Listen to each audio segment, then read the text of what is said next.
What's up, everybody? It's Man of Low Moral Fiber here. My name's Luke, and today we're going to be taking a look at the Orc as a part of my Does It Suck series.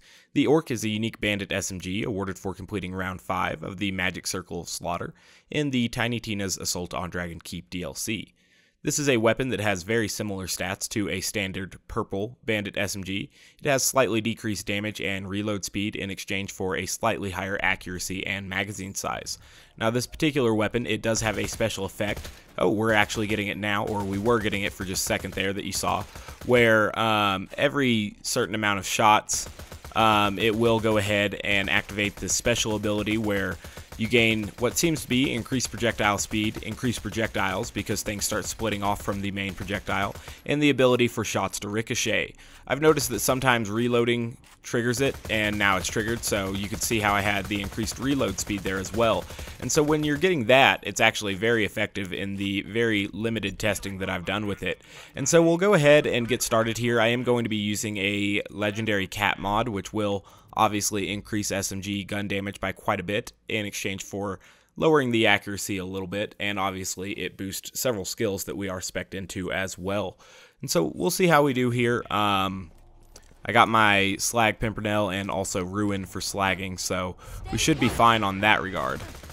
And you'll notice that even when you don't have the special effect going on, as long as you have Wreck, this is a plenty potent SMG, and it actually comes in every element. You know, obviously completing round 5 of the Magic Circle of Slaughter.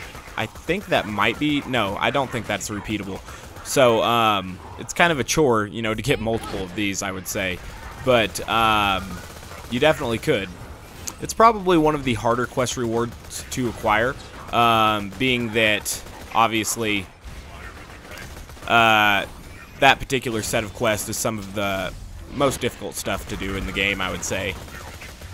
Even if it's difficult, you know, for like artificial difficulty reasons. Looks like Life Tap's having trouble keeping me alive right there, but I managed to get through it, so that was pretty good.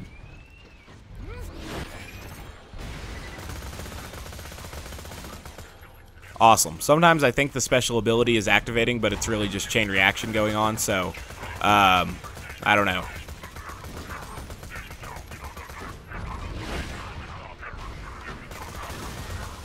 Alright, so hopefully the special ability starts activating here in battle pretty soon. That'd be pretty sweet. Alright, I think it was activating there a little bit, so that was kind of cool. I saw some bullets going up there, but it might have just been a bull loader with a shield. I have no idea. Perhaps we could try to get it to activate before activating. Ooh, it was activated there, I felt like, for a second. Perhaps we could try to get it to activate before getting to this badass loader. That'd be kind of funny. But overall, the weapon, it's a perfectly fine purple weapon. It kind of doesn't suck, just even without its special ability, but with its special ability, it can really tear through some things. It's just sometimes a pain in the ass getting that special ability to activate. But even without it, you know, just on a Catcom Maya, it's going to be very, very potent. I mean, taking out a badass there in one phase lock, not a very sucky weapon, I would say. But when that special ability activates, it does absolutely tear through things. Is that special ability that comes so infrequently worth using this weapon over, say, a more in vogue SMG like a Tatler or a Sandhawk? Probably not, unless you just wanted the fun of using another weapon. But, I mean, it's definitely not superior to those other weapons. When its special ability is going, you know, disregarding de-abuse, it absolutely tears through things, probably as quick as any other SMG, but at the same time, you can't really count on that special ability being active, and the average or mean behavior of the other SMGs is much better than the mean behavior of this particular SMG. However, that's not to say this SMG sucks. I mean, it tears through enemies pretty quickly. SMGs obviously have a huge ammo pool. It's fairly ammo efficient, you know, only using one ammo at a time, and then when the special ability activates, obviously your bullets are worth even more, so I don't know. Oh man, that killed him? Whatever.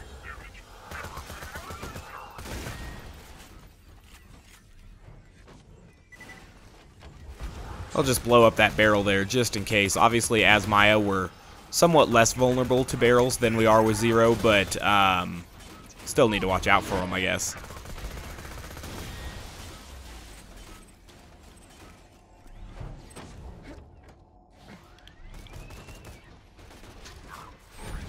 So there's this whole idea in character. This is going to get way off topic here for a second. Hopefully the special ability activates and we'll have something to talk about here in a minute.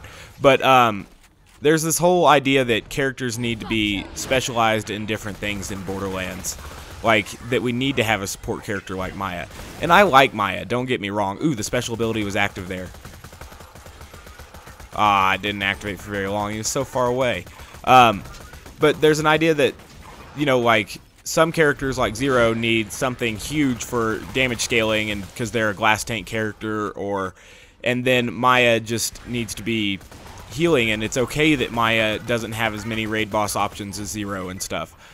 I don't like that. I think that the way Borderlands is built, characters can have support aspects to them, but still have ability to deal, you know, huge damage in some special way or whatnot. And I guess technically Maya can get by, you know, with the B-Hawk methods and stuff.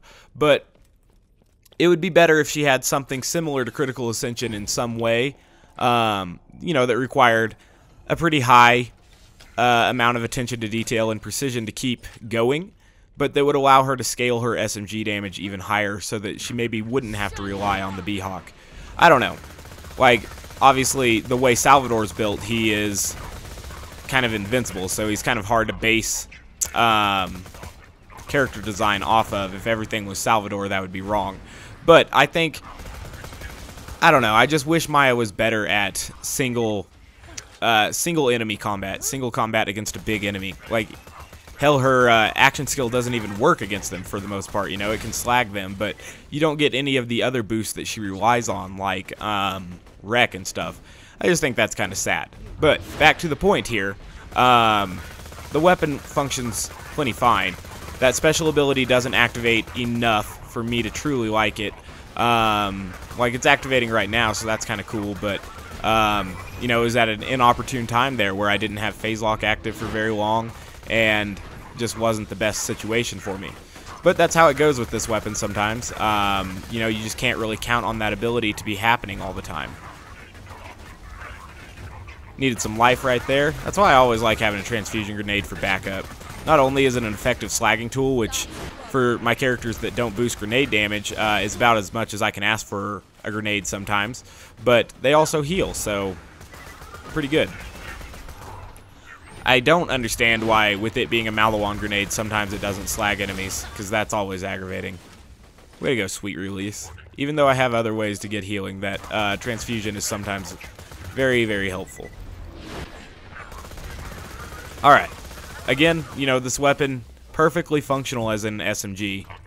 It's just not quite as functional as other SMGs at that role.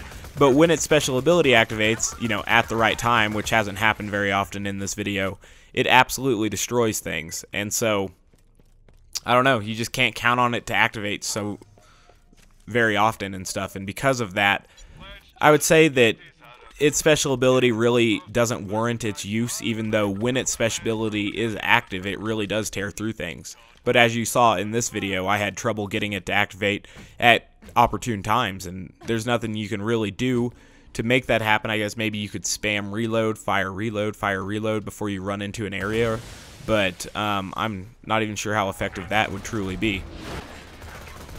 Here we are against the 4-player scaled enemies. Oh, and it finally activated at the right time, and there you get an opportunity to see that even on 4-player scaled enemies there, it absolutely tore through 2 of them. I don't know where the other ones are at the moment, so it was hard for me to do damage to them. The amount of, you know, light going on in that room is huge at the moment. Alright, so it activated for a little while there, so there we go. I think that is a good example of how awesome it can be when it does activate, but just keep in mind that it doesn't activate incredibly often. We brought this hot loader all the way in here with our converges, so that's kind of bad. It would be irritating to die here at the very end of that. But we got inertia activated, and oh, we barely made it. That would have been really disappointing. So yeah, it does okay. You know, it doesn't do incredibly awesome, except when that special ability activates, and then it really does do well. But even as a weapon without this special ability, I wouldn't necessarily say that it sucks. It does enough things well enough that I was hoping that that guy would be here, but I forgot we just killed him. it does enough things well enough, even when this crazy bouncing ability isn't active, that it will kill things pretty easily. But at the same time, the mean behavior of some other SMGs is a lot more efficient than the mean behavior of this weapon, I would say. A lot quicker killing. But when this special ability is active, which it seems to be doing more later here in this run, I guess we'll try to take out these badasses. This may be incredibly ill-advised. We'll see what happens. I definitely need some health, though. We'll see what happens. So that one's up there, and that one's right there. So that's the one we're going to be going for. Obviously, these are 4-player scaled, so they're going to be a lot tougher. Oh, and that one can already hit me. Whew. I was hoping the one up top there wouldn't have as good an advantage on me as I thought. Or, I guess, as he did. Oh, I would love if Maya had some form of killing blow. Or just, you know, killing blow.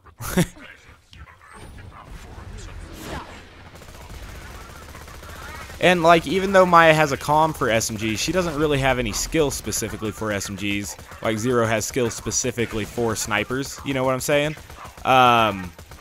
It seems like they could have given her something, I don't know, specifically for an SMG, like a killing blow for SMG. I don't know, because her damage really wears off, or really cuts down after Reaper goes away, you know what I'm saying? And she doesn't have anything to carry her through that last part of the health bar like she does for the front part of the health bar. And sure, that does create synergy, obviously, especially with, say, a Zero or something, but at the same time, it's, I don't know, kind of depressing. So we haven't gotten our really cool special ability to activate against either of these super badasses yet, but hopefully that's coming up.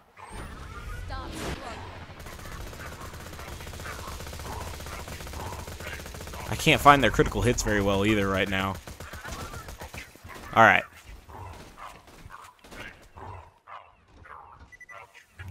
You know, they could have done something like, I don't know, 40% of your hits have to be critical hits in order to continue stacking damage, or they'll start falling. And, you know, then the bitch would have been like an especially valuable weapon or something. I don't know. There are just some things they could have done to give Maya some boss scaling damage in certain situations that I would have really appreciated. But I still find her to be a perfectly enjoyable character in mobbing scenarios. That's why Zero's the best character, though. Alright, so, being that this guy, you know, has shock shields, I'm just going to use this shock pimpernel to wear that down. Oh, and, I shouldn't have run right near those barrels. That was the epitome of stupid, but whatever.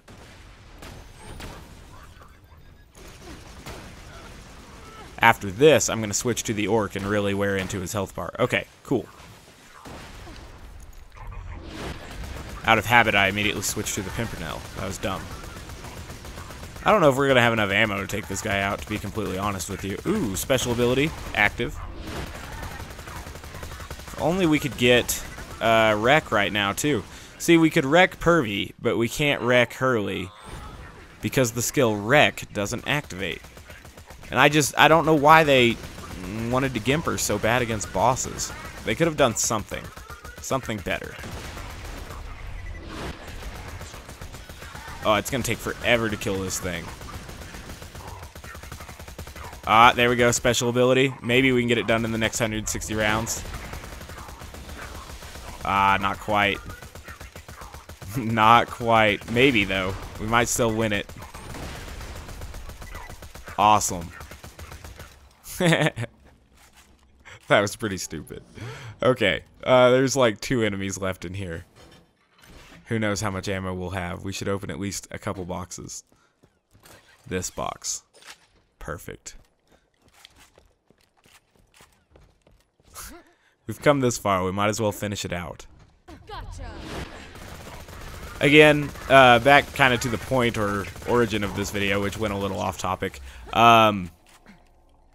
The Orc SMG doesn't suck. It's plenty functional just as a standard SMG. You know, as good as, you know, most purple rarity SMGs that you're going to find. and so that's good, but when its special ability activates, it really is pretty damaging. Its special ability doesn't activate all the time, however, and there's really no way that I know of to get it to happen frequently or on command. So that's kind of disappointing, but other than that, the weapon is pretty damn solid, especially when that special ability does happen to activate. Just kind of need it to happen at opportune times. So, as always, guys, I do thank you very much for watching. I do appreciate it. If you haven't yet taken the time to subscribe, please do so. Otherwise, I do hope to catch you next time. Bye, guys.